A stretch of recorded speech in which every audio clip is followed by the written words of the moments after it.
We are Team Frisbee Homies, and this is our project, Chalkboard Physics. It's designed, at least in our in the ideal scenario, to revolutionize the physics classroom by allowing a teacher to draw on a chalkboard and eventually convert that into a sort of simulation.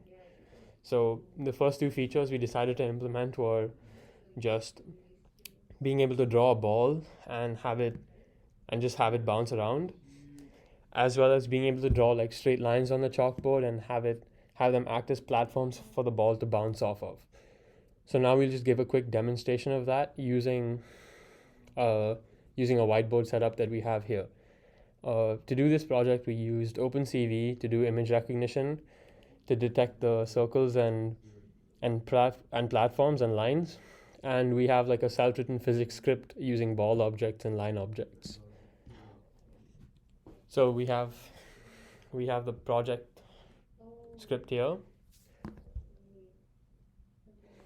and it comes up with a display window. So we have this blue box determining which, like, our region where we want the shapes to be. So we can move that around and like align our shapes. And once our shapes are drawn, we should press E to see what the software has detected. So now that we've pressed E, the software has given us a rendition of where we think the shapes are, and we can see that this line has not been detected properly, so we can press R to try and redetect it.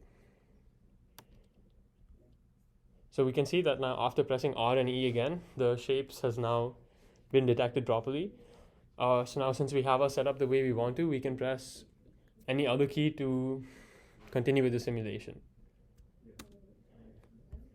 So we have a simulation here, and we see the ball drops, bounces off a platform, bounces off the other one, and we can see that the solution is working as intended.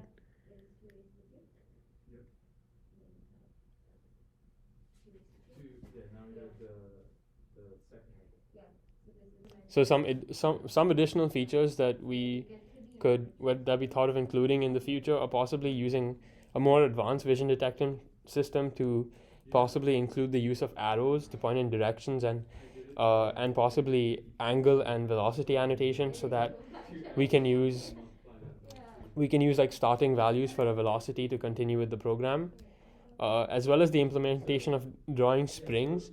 We could use pattern matching and template matching in OpenCV to figure out where springs are on the screen and simulate motion using that. Anyway, this has been our project, Chalkboard Physics, and we hope you enjoyed it.